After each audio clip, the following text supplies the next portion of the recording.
Salut à tous. Salut. Bon, bienvenue sur le podcast Tatami Connexion, votre podcast préféré après les autres. Je suis Jarod, il est Rolly et on est là pour vous faire l'analyse pronostique de l'UFC 315 qui aura lieu au Center Bell à Montréal dans la nuit du 10 au 11 mai. Et on devait vous analyser 3 combats. Il n'y en aura plus que 2 à analyser puisqu'il y a eu un forfait de Joel Alvarez contre BSD. On va en parler. Mais en attendant, notre sponsor du moment avec Import Fight, un site de vente de matériel de sport de combat justement, de boxe thaï, de MMA, de textile, donc voilà, avec des marques comme Hit and Move, comme Corner, comme Primo pour la boxe thaï, pour le MMA, avec des marques qui sponsorisent de grands champions comme Pereira, comme je crois Belal Mohamed d'ailleurs, pour Corner, donc voilà, et on va en parler aujourd'hui. Donc voilà, c'est du matériel qui n'est vendu en France que sur ce site. Donc n'hésitez pas à aller jeter un coup d'œil. Le lien sera en description avec le code TATAMI10. Vous avez 10% de réduction sur tout le site. Donc voilà, si vous voulez avoir du style avec du matériel différent des autres, ça se passe sur Import Fight.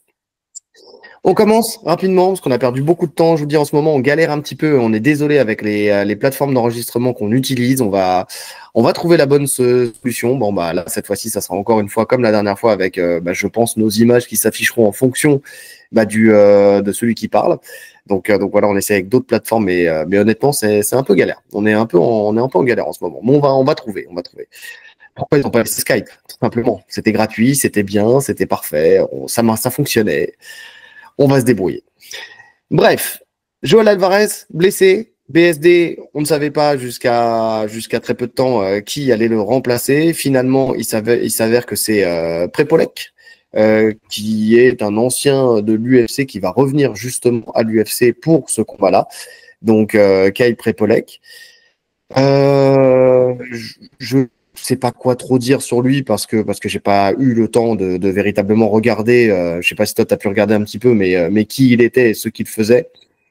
Écoute, je sais qu'il tourne sur le circuit canadien, que il devait combattre normalement au Samouraï, et puis finalement, le combat, ils ont déshabillé Paul pour habiller Jacques. Ils l'ont appelé pour l'UFC oui, c'est ça, au Samouraï 14. C'est ça, contre Michael Dufour. Finalement, voilà, ce combat-là ne se fera pas et on aura à la place cet adversaire-là contre BSD. Ouais, je sais pas quoi en penser non plus. Alors pour BSD, c'est pas mauvais. C'est à double tranchant, hein, parce qu'une défaite contre Kyle Prepolek, ça serait dramatique. Maintenant, ça fait un combat de reprise tranquille.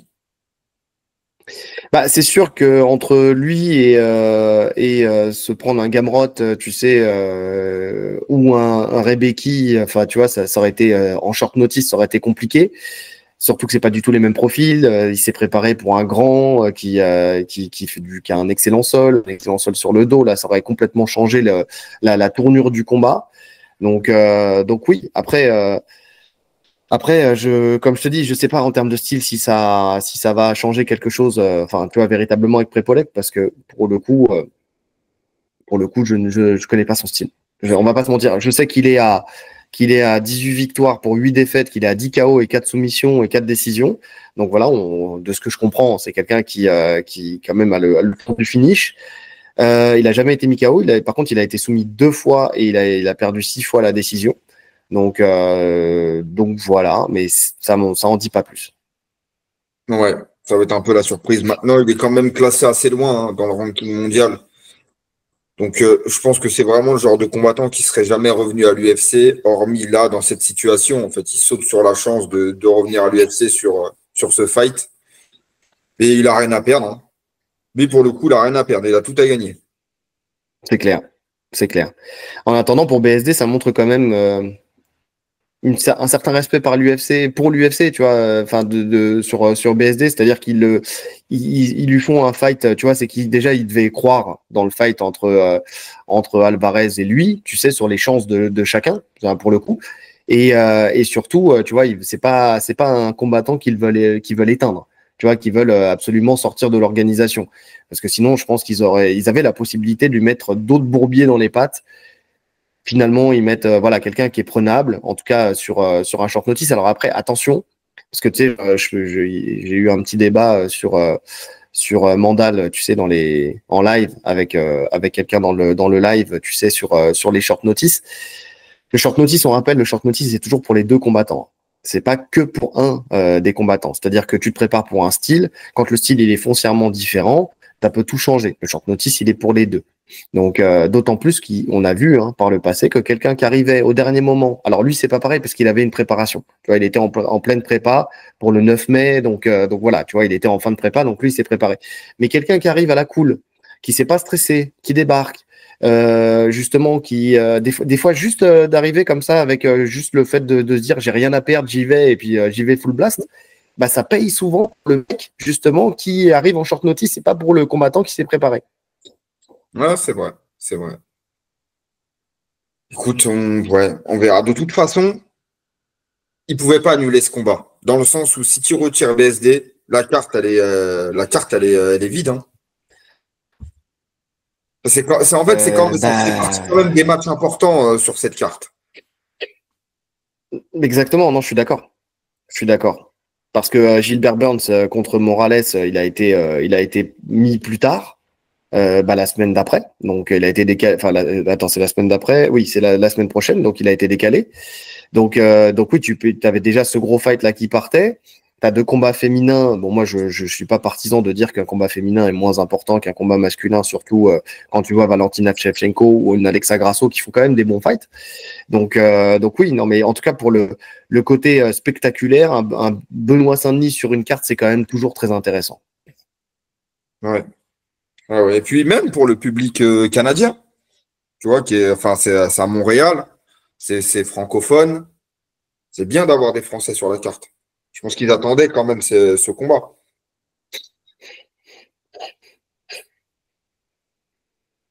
Ouais, ça coupe à moitié, mais je sais que ça fera comme la dernière fois, c'est-à-dire que sur l'audio, ça se passera très bien sur la vidéo, mais nous, de notre côté, en fait, j'ai pas tout. J'ai compris que tu avais dit que c'était important d'avoir un francophone sur la carte, mais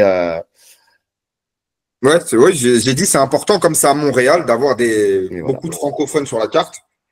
Donc c'était un combat important. C'est important que Benoît reste sur la carte. Ouais, je suis d'accord. Je suis d'accord. Bref, on passe pas plus de temps là-dessus. De toute façon, on appréciera le combat, on en parlera dans le débrief. On va faire un bond en avant. Juste, si, par curiosité, tu voyais qui entre BSD et Alvarez? Je vois C'était les quoi ton BSD. pronostic? Moi aussi. Moi aussi, je le voyais. J'y croyais. C'est pour ça que c'est dommage que ce combat se fasse pas. Je le voyais bien. Je pense qu'il avait tout avec sa lutte, avec son sol, pour dominer. En fait, il avait des armes qui allaient à l'encontre de celles d'Alvarez. Et pour moi, je le voyais bien remporter ce combat par Comment? TKO, tu Ouais. vois. Moi aussi, par TKO, il l'aurait fait craquer avec la pression et il l'aurait fini en grand point, pour moi. Ouais, c'est comme ça que je le voyais dans le round 2, tu vois. Ouais, on est d'accord. On est d'accord. Bref, on enchaîne avec le combat, un des combats, et peut-être le combat que j'attends le plus depuis un moment, puisque ça peut être un combat véritablement historique, Manon Fiorot contre Valentina Shevchenko. Pourquoi historique? Parce que ça peut être la première française à remporter, et français tout court, à remporter une ceinture incontestée à l'UFC. C'est la première française qui battrait aussi le numéro 1 pound for pound. Ça, c'est un fun fact, mais il a le mérite d'être là. Donc elle écrirait complètement l'histoire du MMA français. Et puis, elle rajouterait une ligne à son histoire qui est aussi exceptionnelle avec le fait qu'elle ait été en quelques mois championne du monde de MMA amateur, le fait que ça a été la première française à avoir une ceinture d'une grosse organisation, que ça a été, enfin, tu vois, elle enchaîne, tu sais, Elle a gagné, Manon Fiorot, elle avait gagné les IMAF. Oui, c'est ça, c'est ce que je te dis, championne du Ouais. monde. Ok, donc ça veut dire que, de mémoire, hein, ça serait la seule combattante à avoir gagné les IMAF à prendre une ceinture, homme comme femme. Hein. Puis il n'y a À personne qui l'UFC. prend les IMAF et qui prend une ceinture de l'UFC. Je sais pas. Ça, on sera fact-checké par certains de nos auditeurs. J'ai pas poussé la réflexion jusque-là, mais en tout cas, je sais que elle a marqué l'histoire par le passé et elle continue de marquer l'histoire. Et là, elle est aux portes de rajouter une ligne à son histoire et à l'histoire du MMA français. Ouais. Donc, le tail of the tape, Manon Fiorot, c'est 1m70 pour une allonge de 165,1 cm. Elle a 12 victoires, 6 KO, 6 décisions et une seule défaite, une décision. Et c'était son premier combat pro en 2018, c'était une split decision. Donc tu vois, c'est décision partagée. Depuis cette défaite-là, elle n'a enchaîné que des victoires. Donc d'ailleurs, avec des gros finishes à un moment de sa carrière. Pour Shevchenko, c'est 1m65, donc plus petite, mais par contre une plus grande allonge, avec 168,9 cm. Alors ça va pas chercher bien loin, mais une légère allonge à l'avantage de Shevchenko. Elle a beaucoup plus d'expérience. Par contre, avec 24 victoires, 8 KO, 7 soumissions et 9 décisions et 4 défaites, 1 KO, une soumission, 2 décisions et un draw.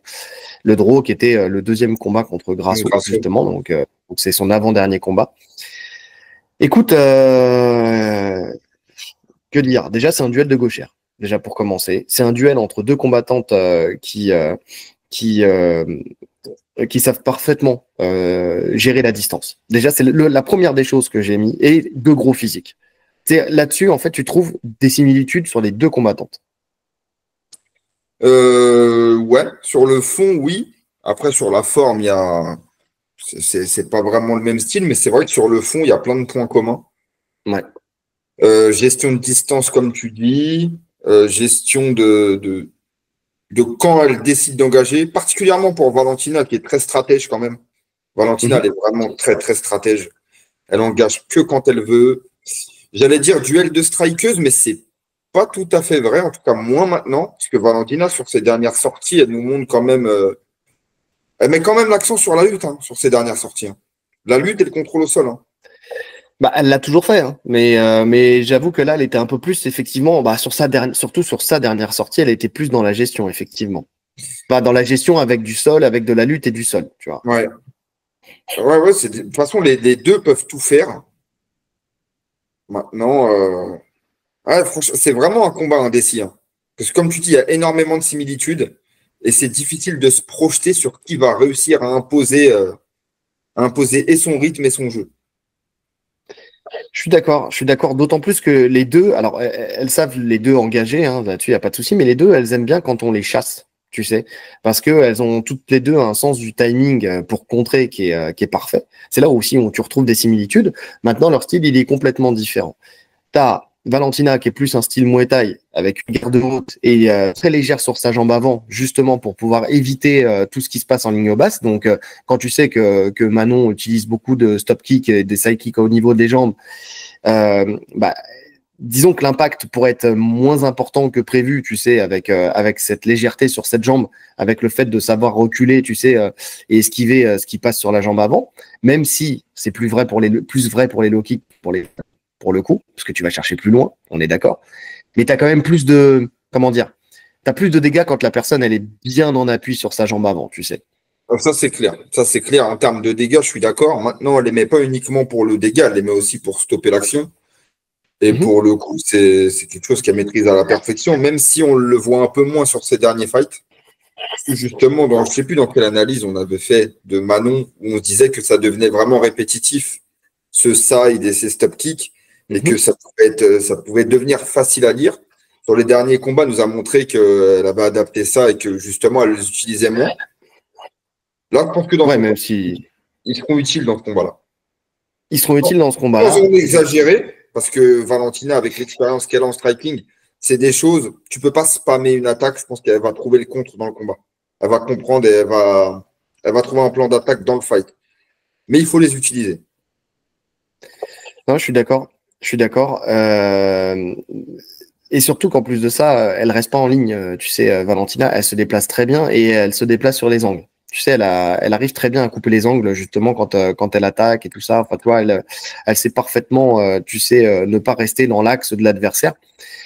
Ses attaques préférées à elle, c'est des attaques point-pied, donc avec souvent un bras arrière suivi d'une jambe avant.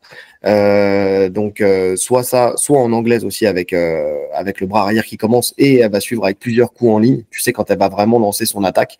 Donc vraiment, tu sais, les deux, en fait, ce que j'aime, c'est par contre quand elles sont en attaque, elles sont vraiment explosives. Tu sais, elles avancent, elles envoient du volume et après elles ressortent. Donc ça, c'est encore deux choses. En fait, ce qui est marrant, c'est que elles font la même chose, mais elles le font différemment. C'est vraiment ça, tu sais. En fait, si on peut résumer, c'est vraiment ça. Le fait de démarrer beaucoup avec le point arrière lui permet aussi de pouvoir masquer ses double legs, ce qu'elle fait parfaitement bien, c'est qu'elle a un timing de malade pour les double legs, puisqu'elle le fait au lieu de frapper, en fait, elle se permet de descendre et puis de scorer son takedown, quoi, de toute façon. Elle a un excellent coup d'œil, des esquives latérales qui laisse déclencher l'adversaire et pour contrer au milieu de l'action. Tu sais, et ça, par contre, c'est deux choses où ça diffère entre les deux. C'est-à-dire qu'elle, elle le fait au milieu de l'action, là où une Manon va le faire dans le démarrage de l'action. Limite, elle sent l'action démarrer et elle va contrer juste au moment où l'autre pense à enclencher, tu sais. C'est très karaté, tu vois.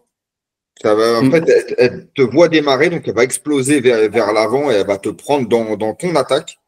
Là où, comme tu dis, Shevchenko, tu vas lancer un premier point, par exemple, et quand tu vas lancer le deuxième, c'est là que tu te fais contrer. Et c'est vrai qu'elle a des sacrés contre Shevchenko. Bien en ligne, même avec les jambes, hein, un peu contre avec les jambes. Ah, Attends, j'ai une question. Qui va avancer dans ce combat d'après toi? En fait, c'est tout ça la question.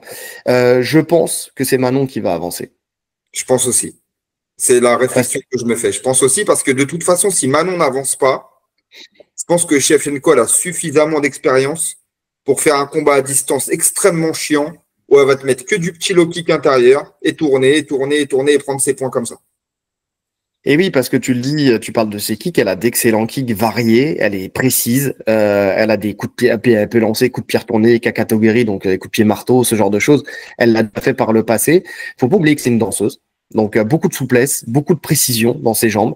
Donc oui, elle est capable de faire un combat où elle va, en fait, si tu restes à distance, elle va faire ce qu'elle a fait grâce au. C'est-à-dire qu'elle va boxer à distance, elle va tenter le takedown dans le bon timing, et si elle y arrive, parce que moi la clé aussi de ce combat, c'est si Shevchenko arrive à timer ses takedowns. Parce que pour la sortir après, pour l'enlever, pour la déstabiliser quand elle est au sol, c'est très compliqué, on en parlera après. Mais voilà. Mais oui, je pense qu'une Manon a plus de chances d'avancer, parce que Manon, je pense que elle a ce goût d'envoyer du volume, beaucoup de volume, et justement, elle va pas vouloir laisser le combat à la main, justement, de Shevchenko. Ouais, alors sur ça, je suis complètement d'accord. Je pense que c'est elle, et en plus, tu le sens même dans sa mentalité. C'est presque personnel ce fight. En fait, tu sens qu'il y a quand même beaucoup de tension. Et ça, je sais. Alors, ça peut être un avantage parce que ça peut te booster, mais ça peut être aussi un inconvénient. Tu sens qu'elle tient vraiment à lui faire mal. Ouais, oui, je suis d'accord. Je suis d'accord. C'est vrai que pour le coup, déjà elle est ultra confiante. Hein. On en a parlé déjà, mais vraiment confiante. Elle croit vraiment en sa victoire. Elle pense vraiment lui rouler dessus. Donc déjà, je pense que ça, déjà, elle sera pas inhibée. Elle va y aller full blast. Et tu le vois dans les face à face. Tu sais, là j'ai vu des photos de face à face entre les deux. Et tu sens qu'il y a zéro crainte du fait d'affronter Shevchenko. De toute façon, c'est comme si elle s'était préparée toute sa vie à affronter Shevchenko. Ouais, c'est sûr. C'est sûr. Mais d'un côté comme de l'autre, hein. Je pense que les deux sont vraiment confiants dans leur chance de victoire. Parce que tu sens pas de doute non plus du côté de Shevchenko, même si c'est logique, puisqu'elle a affronté Voilà. tout le monde de toute façon. Mais bon, des fois, il y a tu sais, il y a des contenders qui montent et en tant que champion, tu te dis là, ça risque d'être chaud. Et du côté de Valentina, tu la sens assez sereine quand même. Oui, je suis d'accord. Je suis vraiment d'accord. Après, Manon, elle, on l'a dit tout à l'heure, tu l'as dit, c'est un style plus karaté, très explosif et surtout avec beaucoup de volume. Donc, si tu la chasses, elle va utiliser, on l'a dit tout à l'heure, les stop kicks dans les genoux ou les sides au corps. Ça, c'est vraiment quelque chose. Mais pas que. Elle a aussi un très bon timing et elle a un excellent jab en contre et ou alors avec tu vois son bras arrière qui va être suivi justement du bras avant, parce que en fait c'est ça qui est bien, c'est que avec le temps, et on l'a vu beaucoup avec le combat contre Blanchfield, où elle a ses armes qui sont vraiment variées. Tu sais, elle a, comme tu l'as dit, moins d'utilisation du stop kick, même si elle le fait quand même. Mhm. Par contre, en anglaise, le jab, le bras arrière suivi du bras avant, enfin, tu vois, ou encore, tu vas chasser la frappe de l'adversaire avec la main avant pour lancer le bras arrière après. Tu vois, c'est vraiment ce qu'elle fait très bien. Et si tu lui mets trop de pression, elle envoie le check hook et elle sort de l'axe. Ouais. Bah, ça reste quand même un style très karaté, hein. Parce que j'ai de souvenirs quand je la vois, il y a quand même beaucoup de traits avec Machida dans sa manière d'attaquer, de lancer son bras arrière, sa manière d'exploser. C'est quand même très proche, hein. Donc après, c'est un jeu, et on l'a vu justement avec Machida, qui est extrêmement compliqué à lire. On le voit avec Oui. Whittaker aussi, qui a des entrées un peu type karaté. Manon, en plus, elle est ultra explosive. C'est une de ses forces principales, ultra puissante. Donc, quand elle rentre, c'est très compliqué de l'anticiper. Même si tu sais ce qui va venir, en général, tu le prends.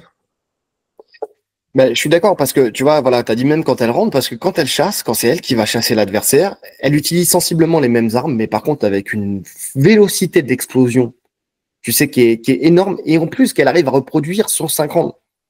Donc elle a pas de. En plus, c'est ça, c'est que le volume qu'elle va mettre et le rythme qu'elle va mettre est presque constant sur 5 rounds. Ouais. Ouais. Donc, par contre, il y a juste une chose où il faut faire attention. C'est que quand elle est sous pression et quand elle s'empale, tu vois, sur son side, tu vois, enfin, tu sais l'adversaire s'empale sur son side, elle a tendance quand même soit à se tourner, soit à se pencher sur sa gauche. Et même si elle monte bien la main, tu sais, pour bloquer ce qui peut venir, il y a quand même une faille, tu sais, à exploiter de ce côté-là. Une Valentina Et a forcément Valentina, vu. elle a un high kick de fou en plus. C'est ça. Donc pour l'instant, il n'y a pas eu d'alerte, mais bon, on ne sait jamais. En fait, pour moi, limite, c'est sa seule vraie faille, c'est celle-là, et je l'avais déjà notifié sur d'anciens podcasts.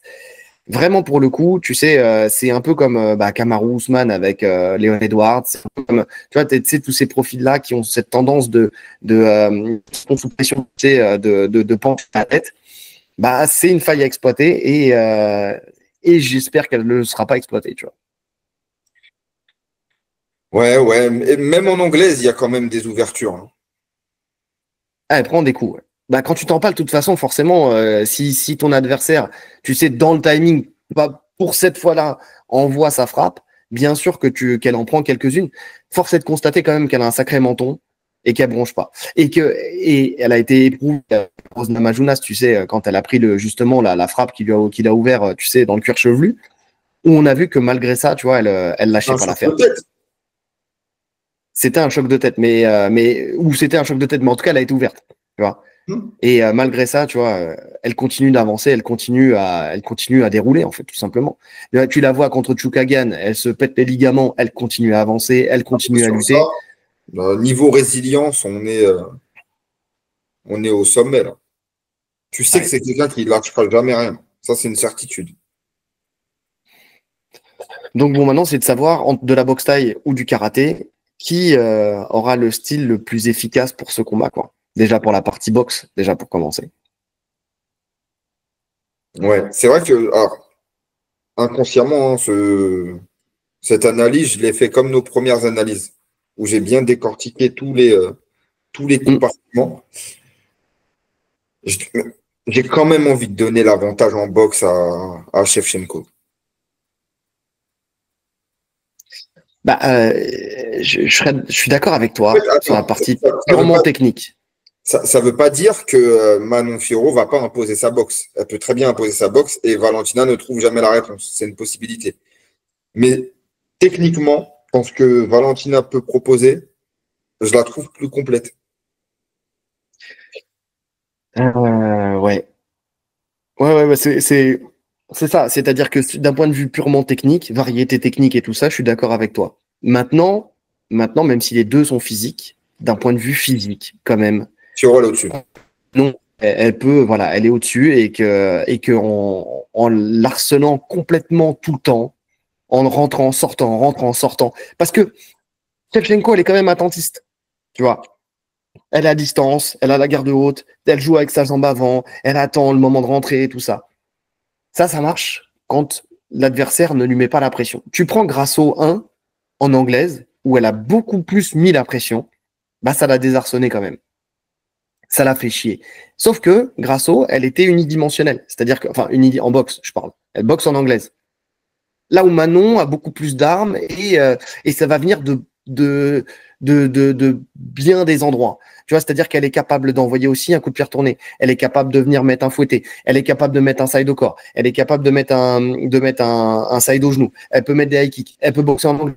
Elle commence pas qu'avec son point avant ou son point arrière. Elle varie. Elle a un jab qui te transperce. Elle a plein d'armes à mettre en place. Ce qui fait que, en fait, niveau adaptation, c'est quand même assez compliqué de lire le jeu de Fiorot et toutes les filles qu'elle a affrontées jusqu'à maintenant n'ont pas réussi véritablement à la lire. Ouais. Non, mais c'est pour ça. C'est l'avantage technique, il a à Shevchenko. L'avantage physique et de pression, il a à Fiorot. Ouais, je suis d'accord. D'autant plus ce que j'aime, c'est que, tu vois, contrairement à un Vettori, par exemple, qui a amélioré sa boxe et qui a perdu l'essence de sa boxe première, qui était efficace parce que non conventionnelle, Manon, même en progression, elle arrive quand même à garder ce qui fait sa superbe, tu vois, dans ce domaine. Ouais, parce qu'elle progresse sans modifier son jeu de base. Exactement. L'intelligence dans le coaching. Ouais. Ensuite, en lutte, par contre, là, on a une véritable opposition de style. Enfin, pas de style, mais de recherche, tu vois. C'est-à-dire que, alors, peut-être pas dans l'attaque, mais en tout cas dans ce qui peut se passer dans ce combat-là. C'est-à-dire qu'on a une Shevchenko qui va sûrement venir shooter, tu sais, en double leg, ce qu'elle fait très bien. D'ailleurs, c'est l'essentiel de ses amenées, c'est sur un double leg. Là où Manon, Ah, elle a quand même des bonnes attaques au clinch. Hein. au clinch aussi, ouais.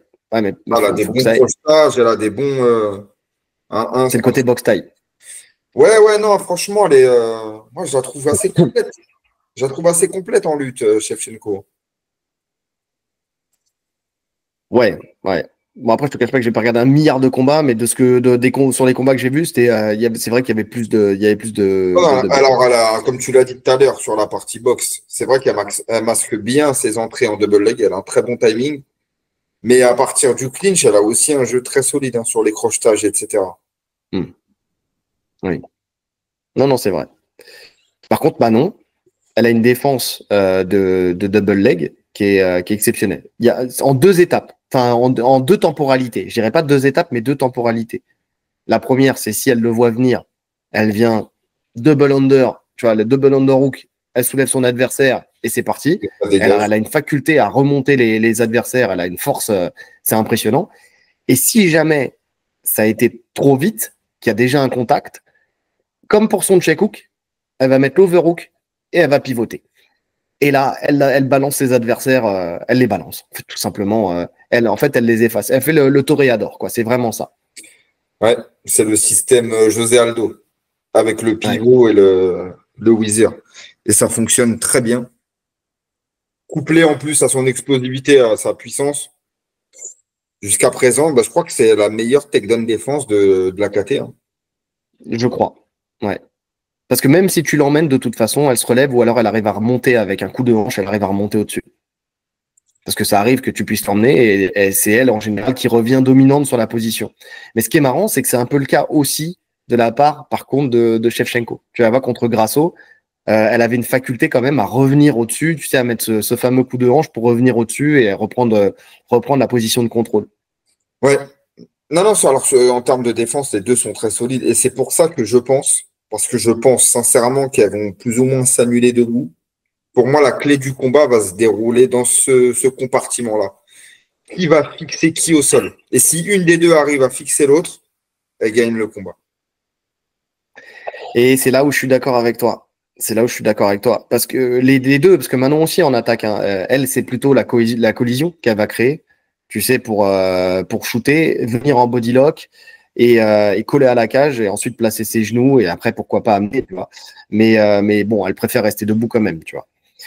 Mais je suis d'accord avec toi. C'est vraiment que si moi je vois, enfin même Valentina quoi. Valentina si elle arrive à être au-dessus. Après Manon elle peut aussi amener. Hein. On l'a vu contre Blanchfield quand elle a décidé d'amener. Bon même si elle fait une erreur en laissant la tête à l'extérieur, qui aurait pu être beaucoup plus dommageable. C'était plus une question d'ego là. Elle voulait vraiment l'amener. Ouais. Après, s'en sort très bien.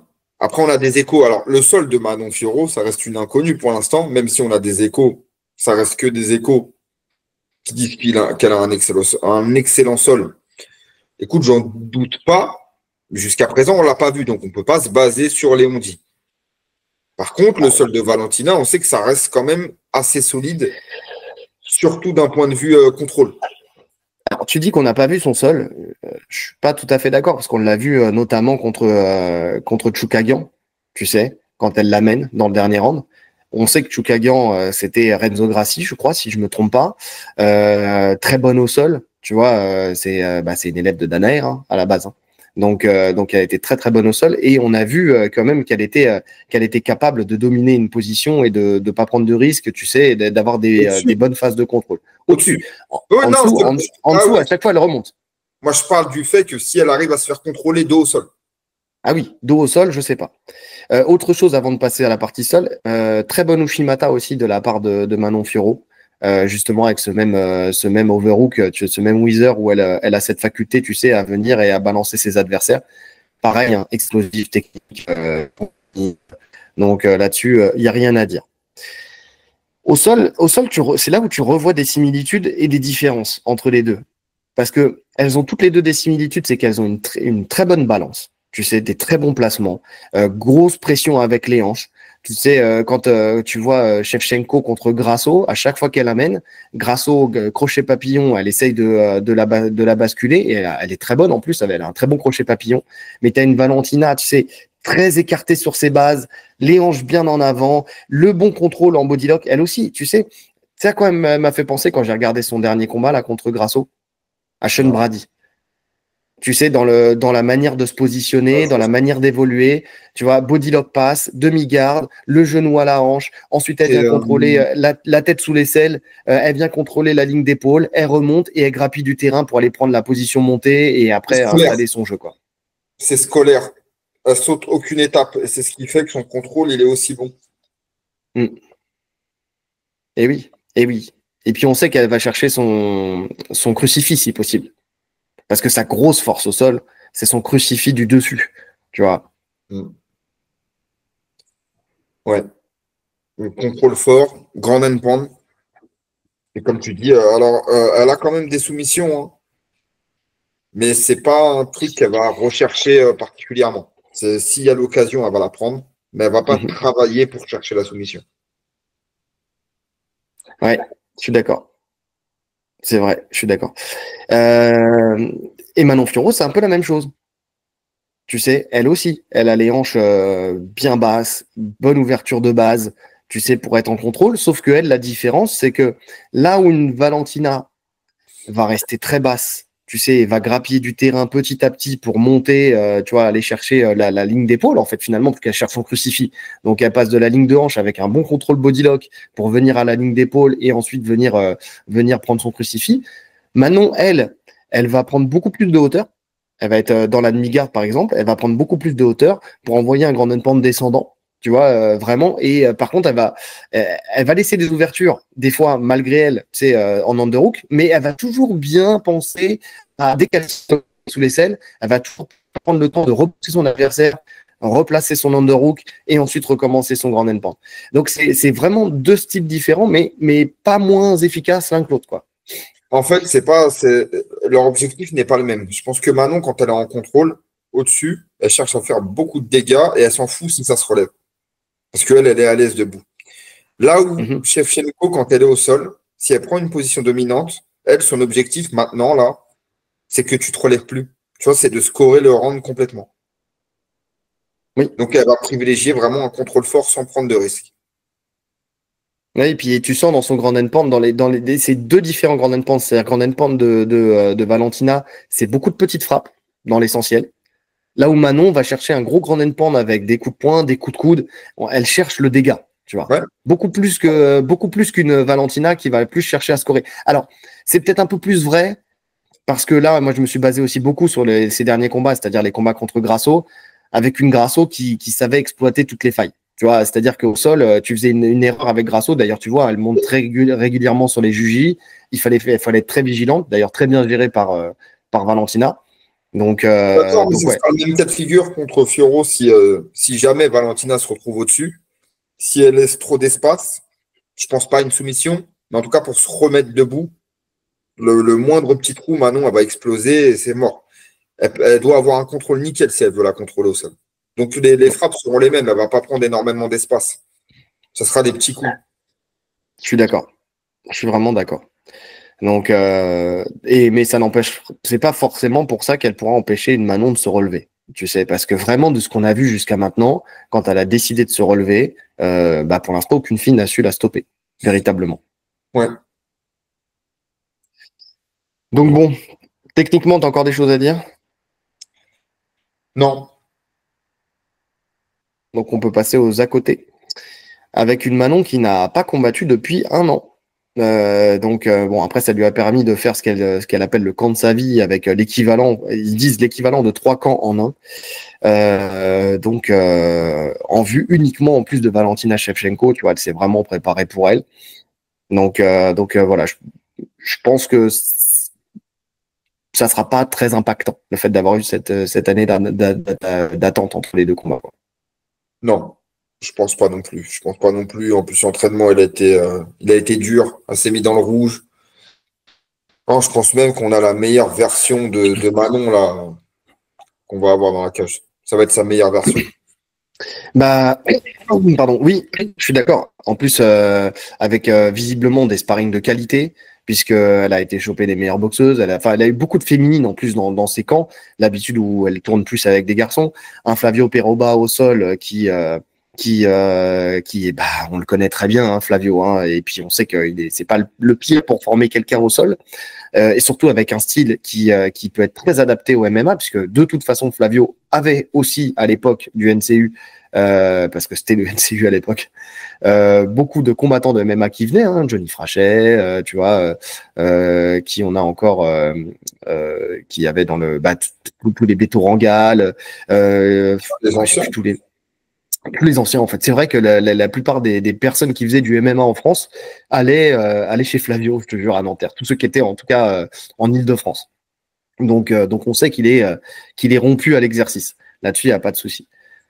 Pour Valentina, elle, c'est différent. C'est-à-dire qu'effectivement, elle a combattu. Bon, elle a eu sa blessure, elle s'est fait opérer et tout ça, mais elle a combattu. Mais les 3 dernières fois, c'était contre la même adversaire. C'était contre Grasso. Donc, c'était toujours le même schéma. Tu sais, tu vois, c'est difficile quand tu prépares la même adversaire pendant X années de revenir à un camp où tu vas préparer une adversaire différente, de faire le switch vers un adversaire. C'est ultra difficile. C'est ultra difficile. Alors, j'aurais dû chercher plus les stats, mais parce que je me rappelle qu'on avait évoqué ça il y a quelques années déjà, sur une analyse de Ngannou contre Stipe, où Stipe sortait de 2 ou 3 combats contre Cormier, 3. et où il s'était focus complètement sur lui jusqu'à même perdre du poids pour bouger plus parce qu'il voulait s'adapter à Cormier, etc. Et on a vu le résultat une fois qu'il est passé à un autre adversaire qui n'avait strictement rien à voir. Et ouais, non, c'est ultra compliqué. C'est ultra compliqué. Ouais. Ouais, je suis d'accord. Bon, après, on a des exemples. Enfin, quoique, quand tu prends Moreno, par exemple, aussi, tu sais, avec Ouais, Moreno contre Figueiredo. Figueiredo, tu vois, Moreno, ouais, effectivement, derrière, quand il y a eu des profils qui l'ont fait chier. Bon, après, on peut pas dire que c'est une hécatombe, mais oui, c'est toujours compliqué quand même quand tu prépares toujours le même adversaire pendant des années. Est-ce que tu vois d'autres à côté? Non, je vois pas d'autres à côté, si ce n'est que je pense que ça soit positif pour Manon d'être, encore une fois, d'être à Montréal. En plus, il y a Christophe Midou dans son coin. Elle est soutenue par Georges Saint-Pierre. Donc, comme ils disent, c'est vraiment aller à la maison. Je pense qu'elle aura Mhm. les faveurs du public. Et ça, quand tu combats pour une ceinture, c'est quelque chose d'important. Oui. Bon, même si Valentina, Même, avec son star tu power, vois, quand même. par exemple, là, ils sont arrivés en avance là-bas. Ils avaient accès à toutes les salles. Ils sont vraiment bien reçus. Tu vois, tu arrives chez toi. Comme exemple, la team Khabib, quand ils arrivent à Abu Dhabi, c'est comme s'ils combattaient à la maison. Tu vois, tout est mis en place pour que tu te sentes chez toi. Et je pense qu'elle a vécu ça, Manon, et c'est vraiment un avantage. Ouais, c'est vrai. C'est vrai. En même temps, c'est la petite France. C'est la France d'antan, tu sais, avec le vieux François. Donc ouais, non, je suis d'accord. Je suis d'accord. Pronostic, mon cher Rolly. Combat serré, hein. C'est très Pronostic compliqué. serré. C'est très compliqué, ouais. Je suis d'accord. Euh, Vas-y, lance-toi, vas-y. je me lance. Vas-y. Pas trop fort, hein, quand même. Je vais dire Manon par décision Mhm. Pourcentage à ou pas? 60% et Ouais. Valentina par décision à 40%. Je vois pas de finish dans ce combat. Et ouais. Et c'est ce que j'ai, à part le pourcentage qui change, j'ai fait un 55-45. J'étais un peu plus serré que toi, même. Donc 55 Manon décision, 45% de Valentina. Bon, autant te dire que c'est pile ou face, hein, on va pas se mentir. J'ai rajouté que si elle trouve le moyen d'imposer sa lutte et son contrôle au sol, Valentina, c'est là où elle a le plus de chances en fait d'aller remporter cette victoire. Ouais, je suis d'accord. Ouais, moi non plus, je vois pas de finish. Tu sais, j'ai écouté Terre de Nocens qui parlait d'un side au corps qui coucherait Valentina qui a une garde haute. Écoute, faut me dire, c'est quand la dernière fois déjà que Manon a coupé quelqu'un en deux quand même au point de lui faire arrêter le combat. Mais même Valentina, ça reste quelqu'un qui est une excellente strikeuse, qui sait ce que c'est que de prendre une frappe. Tu vois, alors oui, je dis pas, hein, ouais, effectivement, un coup chanceux, elle arrive à prendre le froid avec le talon, j'en sais rien, mais quand même, ça reste, Ouais, c'est ça reste, voilà, trop hypothétique.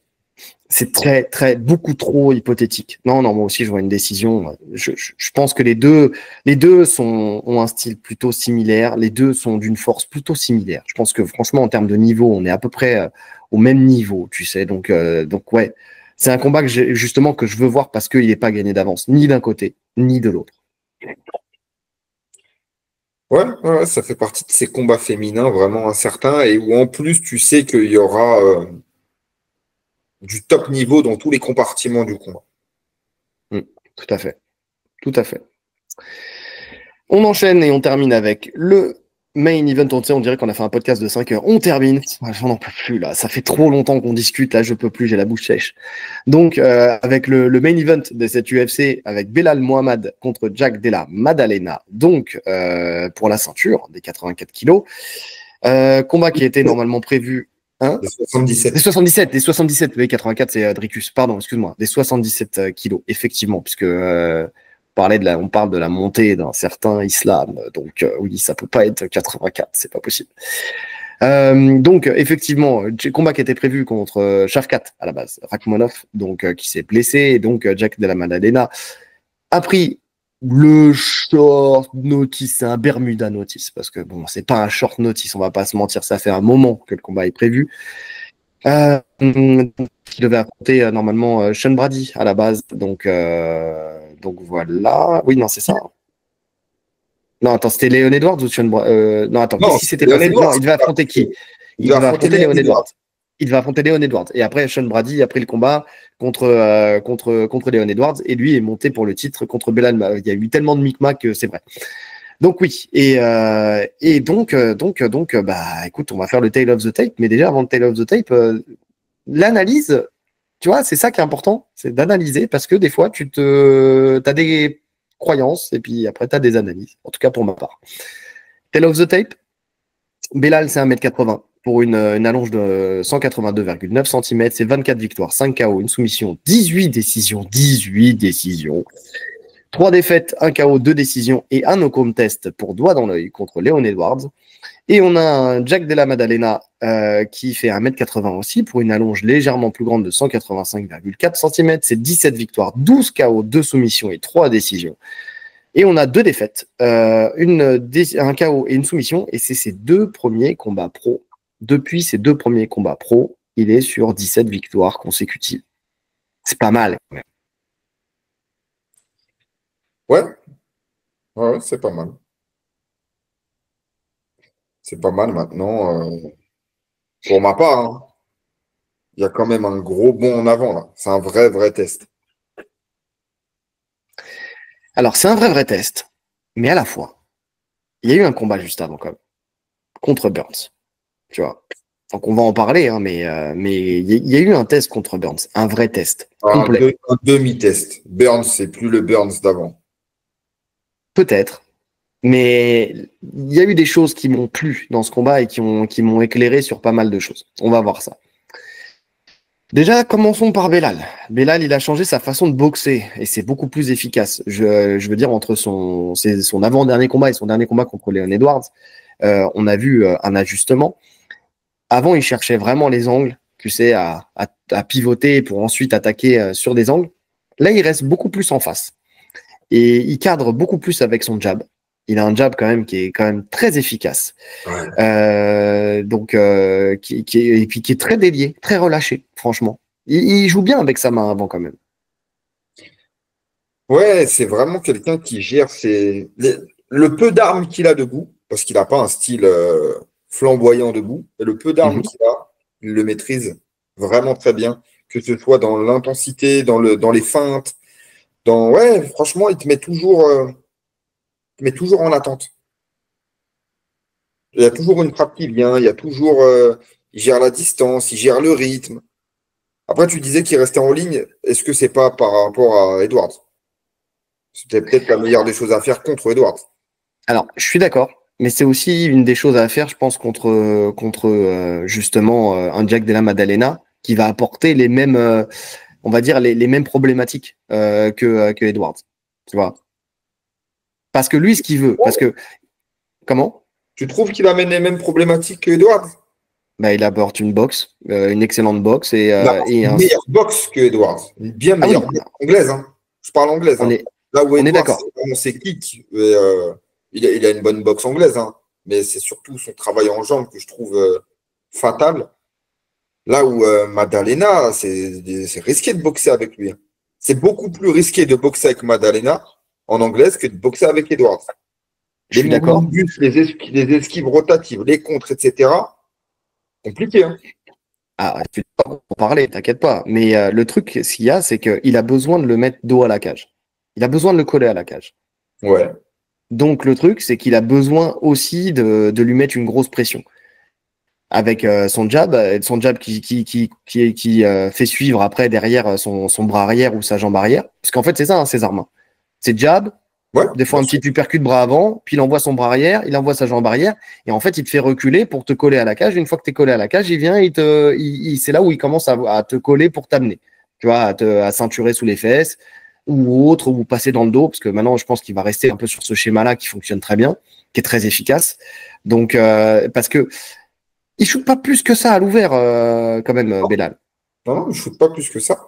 Il n'a pas peur d'échanger. Il te fait reculer, comme tu l'as dit, avec ses frappes. Mais aussi, et maintenant, ça va être le cas de plus en plus, c'est que maintenant, il a quand même cette étiquette de gros lutteur de la KT. Et finalement, juste en feintant, il va te faire reculer. Plus l'aura d'un combattant monte, plus il te met sous pression facilement. Sauf que, en face, et tu l'as dit, c'est un bien meilleur boxeur que lui. Donc, Jack Della Maddalena, c'est en boxe anglaise, c'est ce qui se fait de mieux, tu vois. Il boxe en gaucher, donc déjà, bon, on sait très bien que les gauchers, c'est toujours un peu plus chiant à appréhender que les droitiers, mais il peut changer de garde à tout moment. Il a une boxe variée, et j'ai marqué variée et consciente. Tu sais, c'est vraiment, tu vois, le typique des gens qui sont super bons en anglaise, c'est-à-dire que il prend le temps de regarder où sont les espaces qu'il a lui-même créés. Tu vois, je sais pas si tu vois ce que je veux dire. C'est-à-dire qu'il vient, il boxe, tac, tac, boum, il va venir au corps. Tu sais, tu vas flancher un petit peu. Il va regarder, il va voir le coup d'œil, boum, il va repasser par au-dessus. Puis il va revenir, il va te renvoyer quelques frappes, toi tu vas envoyer, il va esquiver. Bam, bam, bam. Le style boxe anglaise. Exactement. Le style boxe anglaise dans toute sa splendeur, où les mecs, tu sais, c'est comme s'ils étaient avec l'ultra instinct. C'est dans le sens où il sait exactement, voilà, il a mis sa feinte, il est rentré au corps. Il a vu, il a regardé, il rentre un peu en haut, il a vu, il a analysé, et puis derrière, il déroule parce qu'en fait, en tête-corps, corps-tête, il fait des masterclass. Ouais, sur ce point, on est d'accord. Maintenant, contre qui? Bon, pour l'instant, contre tout le monde. Ouais, mais je te parle du plus haut niveau. C'est pour ça que je te dis, c'est vraiment un gros test parce que si on prend le combat contre Burns, qui est quand même, je crois que le premier round de mémoire est à Burns. Le combat, Parce que la lutte, en fait. Ouais, le combat, il se finit au deuxième ou au troisième. Burns, il prend les rounds jusqu'au finish. Et en fait, ce qui se passe, c'est que Burns, il se met à paniquer. On le voit, hein, il se met à paniquer, il fait n'importe quoi, il sort de son combat, il part dans les jambes n'importe comment. Je me rappelle vraiment de la séquence de fin. Il fait n'importe quoi. Mais en Là où fait, il essaie de revenir au contact. Il essaie de revenir au contact, il prend un coup de genou à la tête. Mais pourquoi il essaie de revenir au contact? Il essaie de revenir au contact parce qu'il est complètement. Mais parce qu'il est complètement dominé debout. Oui, il veut tout simplement changer, mais parce qu'il panique. Attends, déjà, c'est au 3e round qu'il prend le coup de genou. Mais regarde, moi, tu l'as revu le combat ou pas? J'ai revu. Non, je n'ai pas revu le combat. Là, c'est que de mémoire. J'ai revu le combat. En gros, grosse réussite de Burns sur single leg, d'accord, qui lui shoot plus facilement en centre cage, donc déjà plus facile pour lui. Il est complètement dominé debout, même s'il envoie quelques frappes. On sait que Burns en boxe, voilà, quand il touche, il fait mal.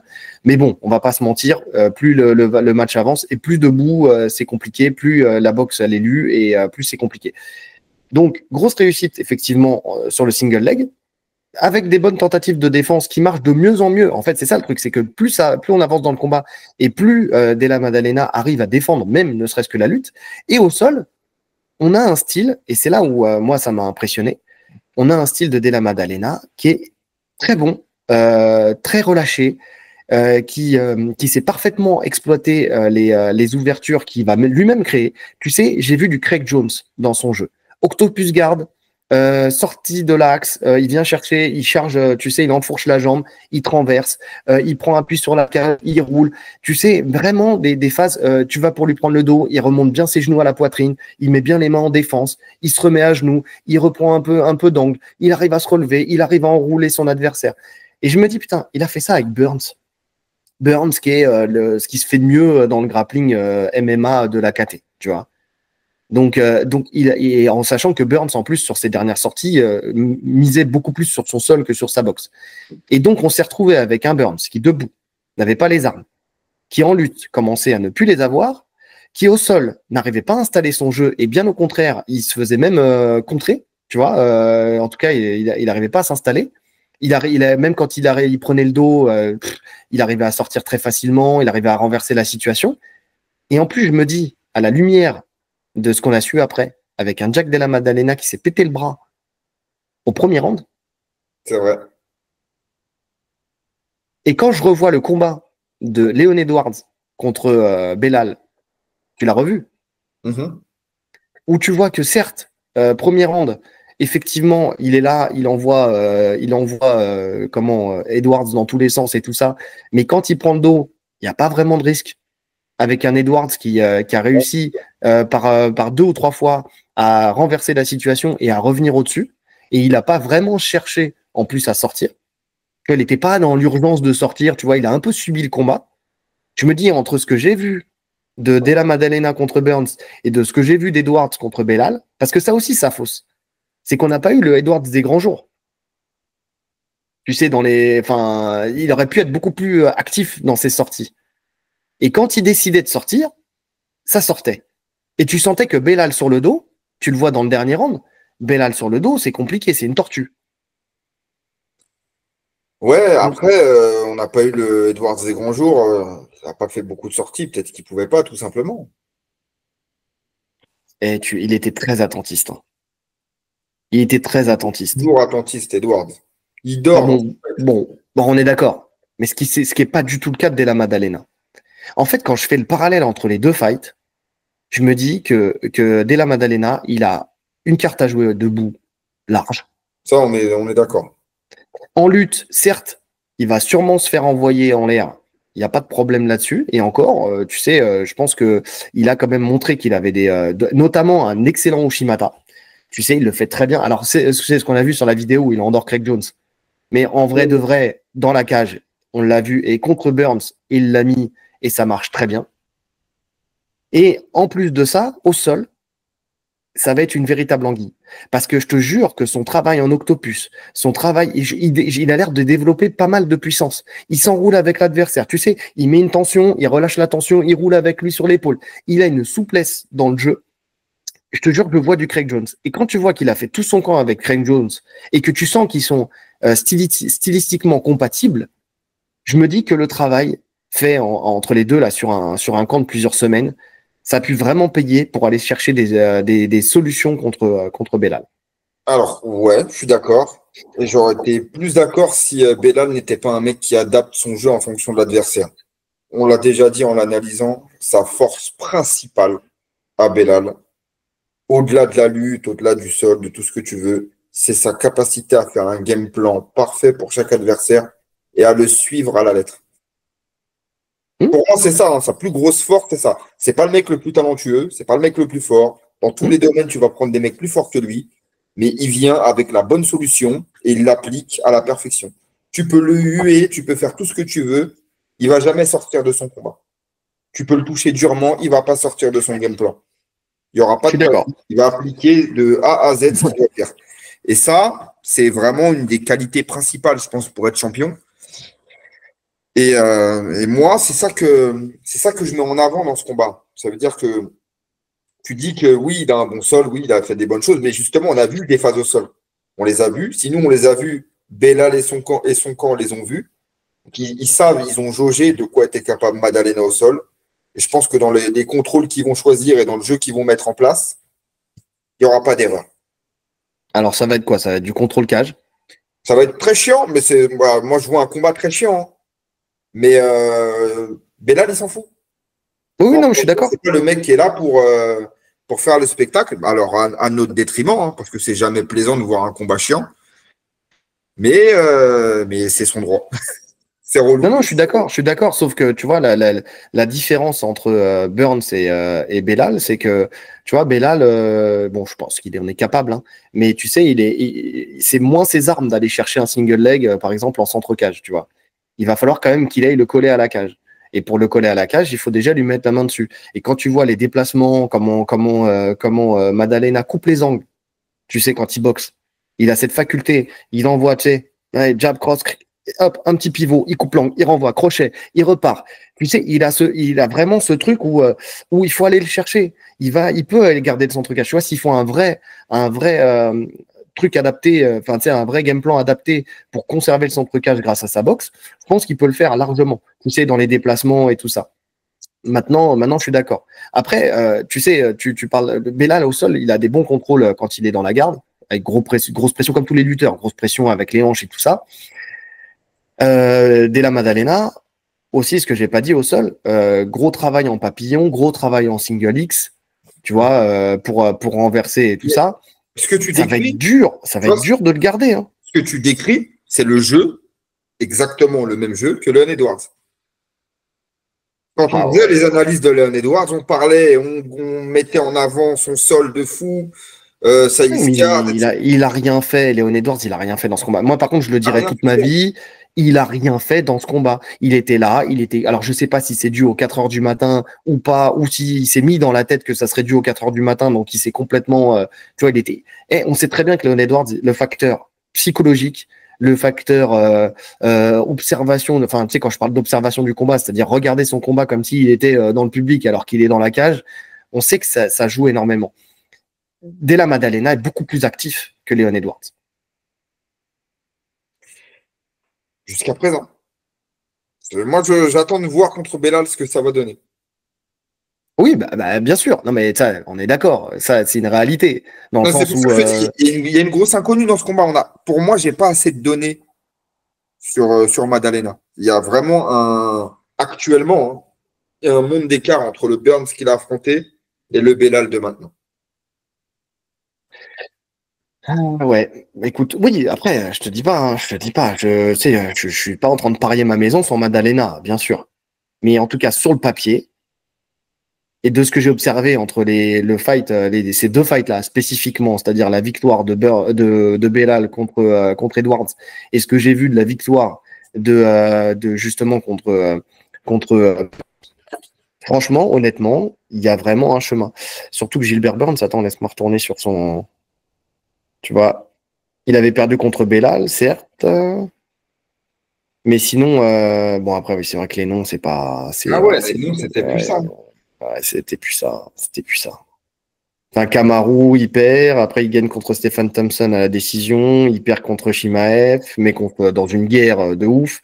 Neil Magny, il l'étrangle. Il fait une décision contre Masvidal. C'est vrai qu'une décision contre Masvidal. Décision, mais pareil, il est.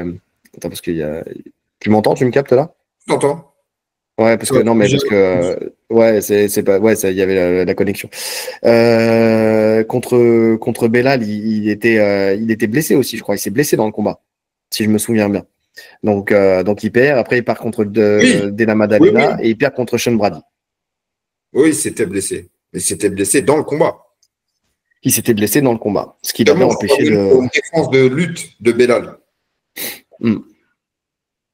Donc bon, là, c'est sûr que de toute façon, tu verras pas, tu verras pas Della Maddalena aller chercher la lutte contre Belal. Ça, c'est une certitude. Ça, c'est une certitude. Et c'est là où, quand même, en termes d'options, franchement, honnêtement, alors c'est risqué.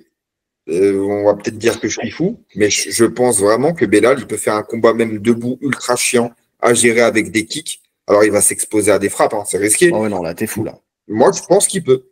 Ouais, t'es fou. Non, t'es fou.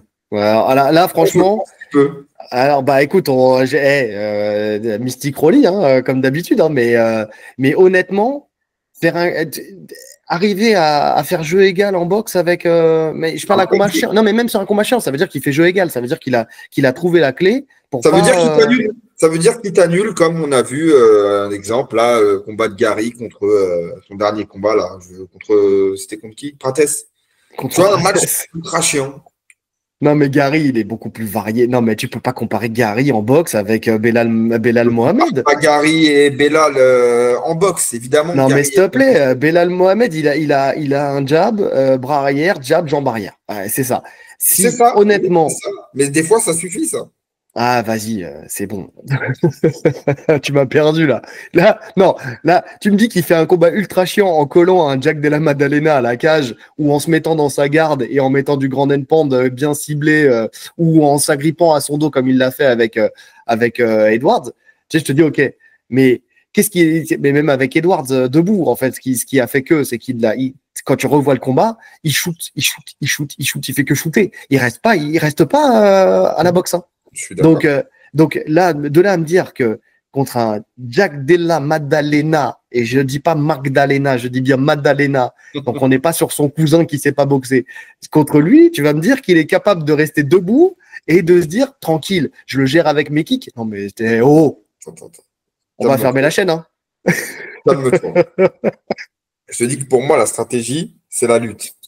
Maintenant, si demain, je vois le combat Ouais, et que je vois une décision où il gère le combat en faisant un combat dégueulasse debout, je ne serais pas surpris.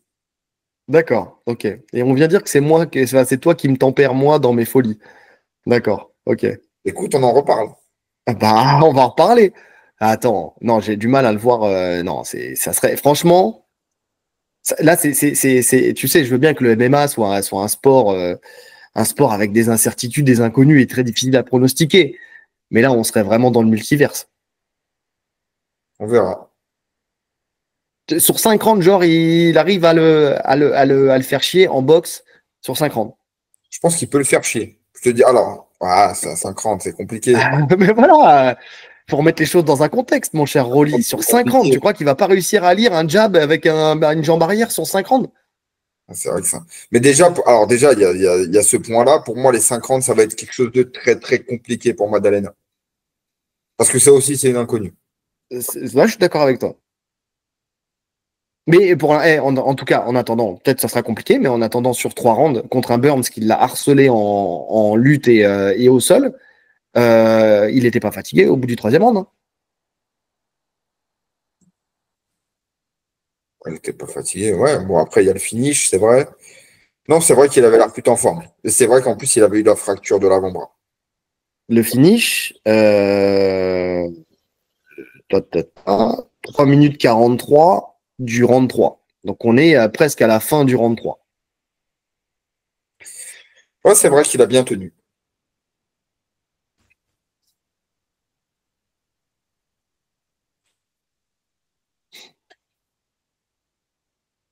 Ça a bugué un peu là.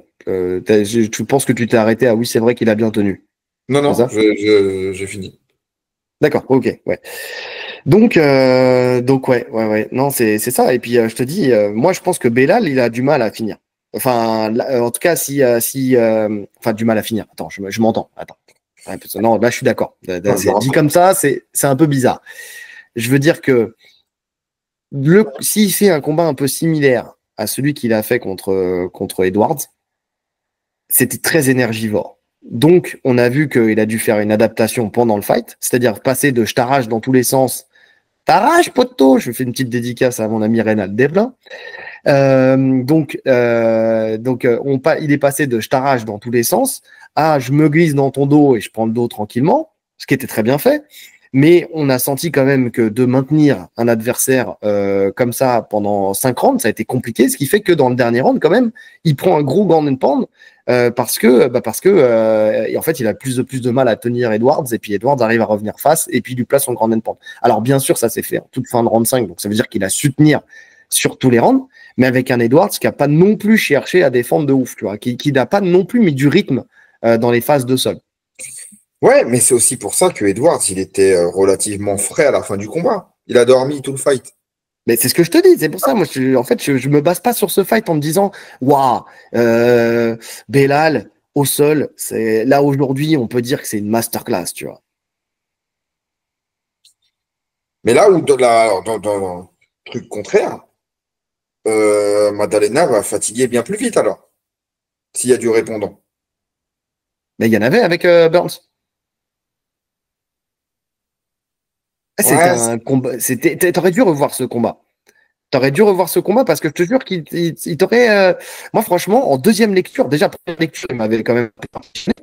Deuxième lecture, je me dis, en fait, il n'y a pas de moment véritablement où Burns, il a dominé les échanges, quoi. Le combat, il était à la main d'un Jack Della Maddalena avec un bras cassé. il y a, alors, de mémoire, il y a une prise de dos de Burns qui est bien gérée en plus. Je crois Ouais. qu'il met même pas il met les crochets. Je crois qu'il met même le alors, j'ai plus le truc exact en tête, mais je crois qu'il met même le triangle de corps. Ouais, dès le premier round, ça. Mais c'est géré. Et c'est bien géré. Ouais. C'est bien géré. Non, franchement, le jeu, l'Octopus Guard, la single X, les crochets papillons, ces actions-réactions, le fait de jamais ça, tu sais, en fait, le truc, c'est pourquoi il se crame pas au sol Della Maddalena, parce qu'en fait, il est toujours dans il est jamais dans la résistance. Tu vois, il est jamais dans le fait de forcer pour forcer. Il s'acharne pas sur une position. Ça passe pas sous cet angle, on va passer sous l'autre angle. Tu vois, et en fait, et en plus, il prend ce qu'il a capitalisé sur le premier angle, la résistance de son adversaire pour pop, il se faufile, il vient mettre un bras entre les jambes, il rebascule, il se relève et c'est parti, quoi. Ouais. Vraiment très serein. Mais c'est ça qui m'a marqué C'est quand j'ai ça. revu le Alors combat. ça, je suis d'accord. Serein. C'est une de ses qualités, même dans tous les compartiments, hein. C'est son sang-froid. Ouais. Il reste lucide dans chaque situation. Mais de l'autre côté aussi. Ben oui et non, parce que quand tu vois le premier combat contre Edwards, il y avait quand même de l'urgence du côté Belal. Combien de temps le quoi? Alors non, là, je suis pas d'accord. Là, je suis pas d'accord. Tu peux pas Ouais. comparer. Alors là, non. Ah, non, non, c'est pas du tout le même combattant. Pas du tout. Le Belal Mohamed contre Leon Edwards 1, c'est pas du tout le même combattant. Mais c'était déjà un stratège, c'était déjà un mec qui gérait ses fights. Oui, non, non, bien sûr. Alors, je suis d'accord. Dans la partie boxe, la partie du, même partie du toit, même partie du toit. C'est vrai qu'il y a eu des ajustements, mais dans son dernier fight.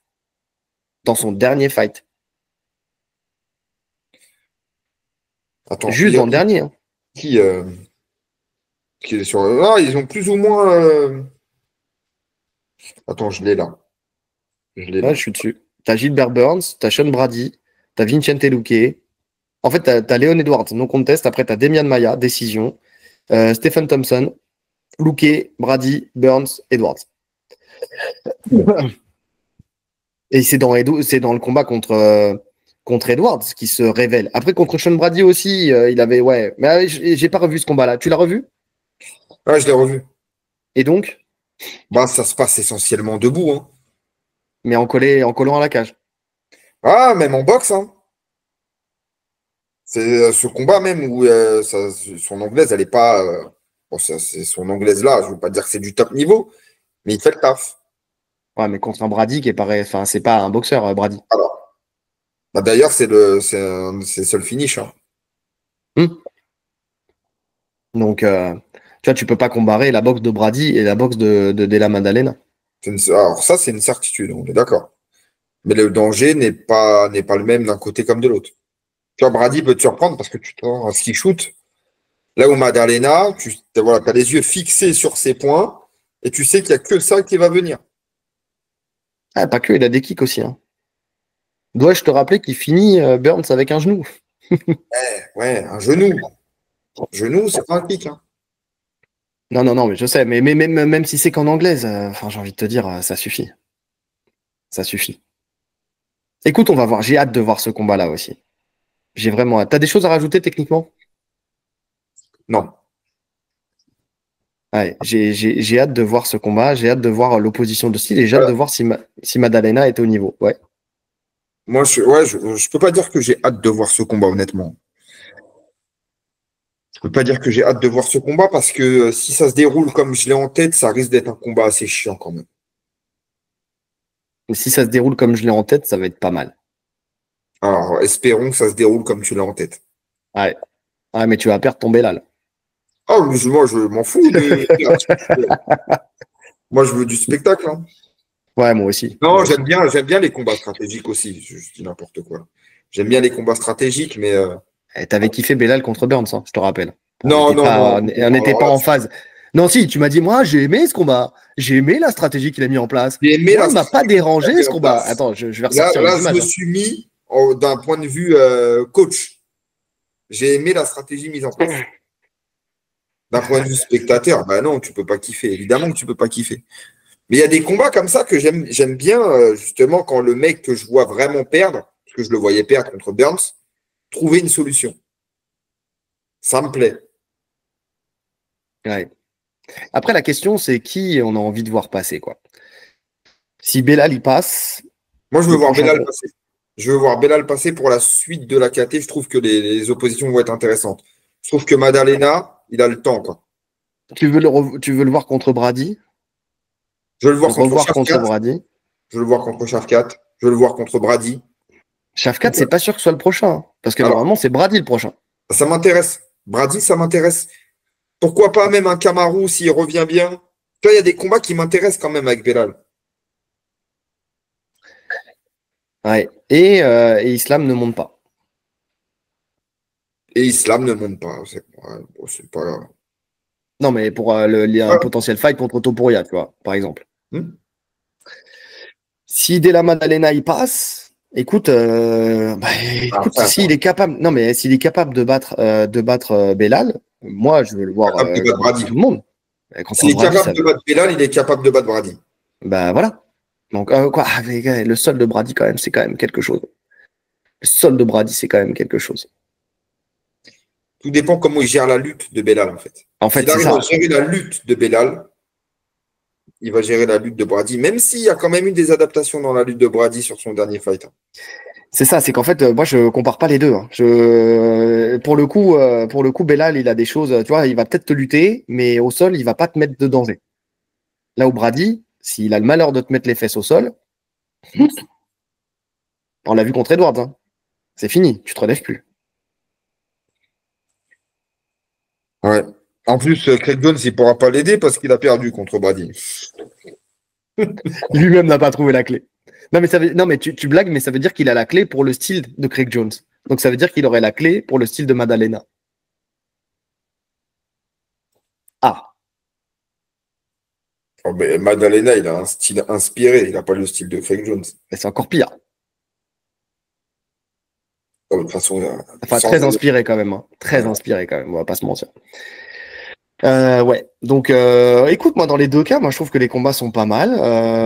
Après, enfin tu sais, enfin tu vois, peu importe qui passe, je trouve ça intéressant parce que s'il arrive à passer Belal, par contre, un Kamaru, tu vois, par exemple, je pense qu'il peut passer un Kamaru. Mais ça serait très intéressant de voir les échanges en anglaise entre les deux, tu vois. honnêtement, hein, même actuellement, même sans voir le combat contre Belal, de l'analyse que j'ai fait de Madalena, pour moi, il bat Kamaru, là. Tu vois. Donc c'est pour ça, c'est intéressant, même contre Shafkat. L'anglaise. Si ça de intéresse. Della Maddalena contre Shavkat, je veux voir. Je veux voir. Et au sol, il va falloir aller chercher pour le soumettre, tu vois. Non, il y a des combats super intéressants. Dans les deux cas, il y a des combats Ouais, dans les deux, intéressants. c'est vrai. Tu Ouais, c'est vois. pour ça. J'ai pas. Je supporte personne dans ce combat. Moi non plus, je supporte personne. Que le meilleur gagne, mais Je supporte que moi. Et toi, de temps en temps. Non, mais oui, oui, oui. Ouais, non, je suis d'accord. Je suis d'accord. Les à côté. Bah, tu l'as dit, hein. Jamais de 50 pour Maddalena. Déjà, premier. ouais, Ça joue. c'est Ça l'inconnu. joue, bien sûr. Et Maddalena n'a pas combattu depuis mars 2024, depuis un an, à cause de la blessure, justement, de la fracture au bras qui s'est fait contre Burns. En plus, je crois qu'il avait chopé une vieille infection derrière, si je me Il trompe avait pas. chopé un staff, je crois, un gros staff. Ouais, ouais. Après, Belal aussi, il revient de sa blessure, là, de son gros staff qu'il avait eu là, au pied.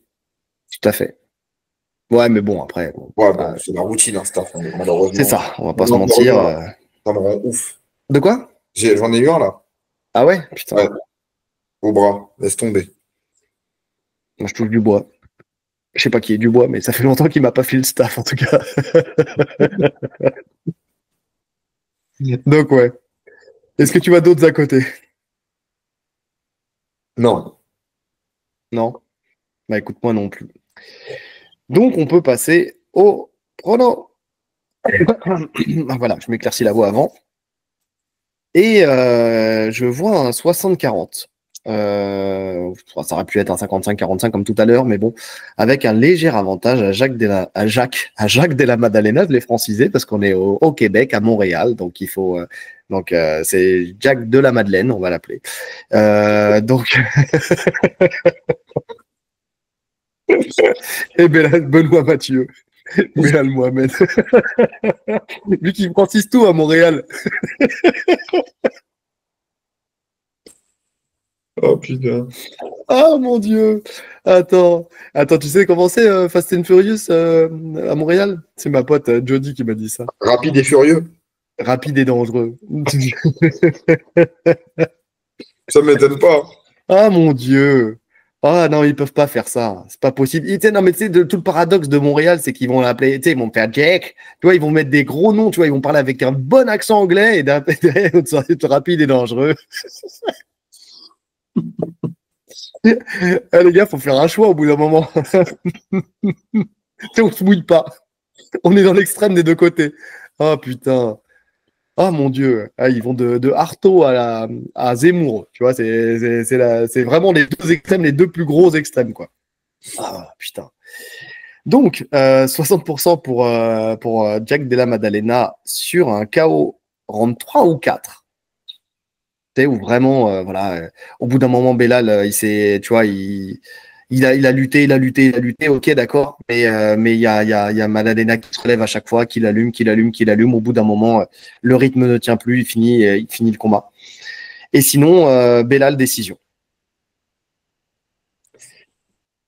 Ok. Bon, on a la même vision du combat, c'est juste nos pourcentages qui changent, hein. Moi, c'est. Je vais mettre 70% Belal décision. Ok, Et 30% Maddalena KO technique. ok. Par contre, je le vois, le KO technique, moi, je le vois pas au round 4, hein, je le vois bien avant. Je le vois maximum troisième round. Grand Ah, max. j'ai mis 3 ou 4. 3 ou 4. Parce qu'il faut le temps d'installer quand même, tu vois. Faut le temps de s'installer. Donc 3. On va faire une moyenne à 3. Ouais, troisième round. Ok. Ok. Bah écoute, ça se Ah, tient, hein, de toute façon. on est souvent d'accord sur les pronos, pour une fois, on n'est pas d'accord. C'est bien. Bah il faut, de toute façon. C'est chiant quand c'est toujours pareil, quand on s'entend tout le temps. Ah, je sais pas, enfin, tu dis qu'on est souvent d'accord sur les pronos. Si t'écoutes les gens, visiblement, on n'est jamais d'accord. Non, Pardon. ou alors je me rends pas compte. Non, on est Excusez-moi, souvent je d'accord suis en sur train les de mourir. pronos. Je sais pas, j'écoute les auditeurs, il y a que moi qui soutiens certaines personnes, je survends des personnes, je monte dans des trains trop vite, limite je prends le contrôle de la locomotive, tu vois, je sais pas. Alors que toi, c'est toi qui calme le truc, qui me tempère et qui, heureusement que tu es dans le podcast, j'ai envie de te dire, mon cher Rolly, parce que sinon ce podcast serait complètement taré. Je sais pas. T'es un jaloux, allez, clôture. C'est un truc de fou. C'est un truc de fou, je te jure. Non, mais tu sais, je sais pas ce que j'ai fait aux gens. Je sais pas. C'est peut-être, je sais pas. Ils aiment pas ma casquette. Pourtant, on a la même. Mais tu sais, même, je peux même plus aller sur Mandal tranquille sans que derrière on m'envoie des scuds. Je te jure. Ah, il est vrai. Tatami Connexion. Alors ça, j'ai beaucoup aimé. Tatami Connexion, c'est le pire analyse du game. Sauf Rolly. Donc déjà, je suis plus On genre. m'a dit ça sur Mandal? Je suis Tatami Connexion. Ouais, il y a un mec, il s'appelait l'étudiant. J'étais mort de rire. J'étais en train de discuter tranquillement. Hein? L'étudiant, tiens. Ouais. Moi aussi, je lui ai dit que je l'aimais d'amour. Donc, je te jure, j'arrive. Ouais, tu sais pourquoi? Il parlait du combat de Pereira contre Ankalaev. Donc, déjà, c'était pas c'était pas l'analyse. Déjà, c'était le débrief qu'il a pas aimé. Déjà, pour commencer, parce que dans l'analyse, on était plutôt d'accord. Et puis derrière, ouais, c'est le pire.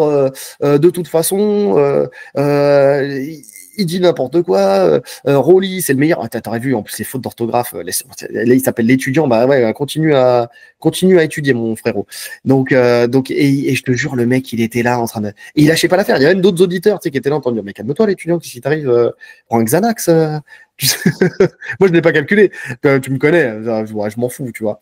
Mais voilà, enfin, tu sais, et c'est ce que j'ai dit aussi à un autre de nos auditeurs, dont je ne peux pas dire le nom parce que c'est écrit en sanskrit, je crois.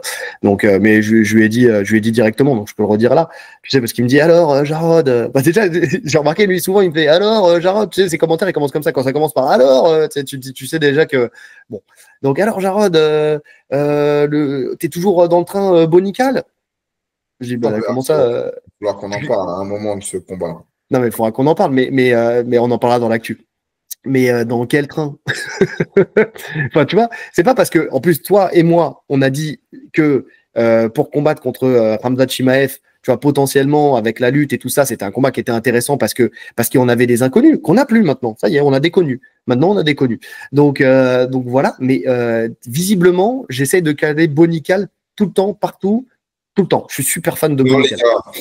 Pour ceux qui nous écoutent, vous savez qu'on n'est jamais, très rarement, voire même quasiment jamais dans des trains. On attend vraiment les confirmations. Par contre, c'est vrai qu'on avait un grand intérêt pour ce que ramenait Bonical sur le papier, ce qu'il était censé apporter.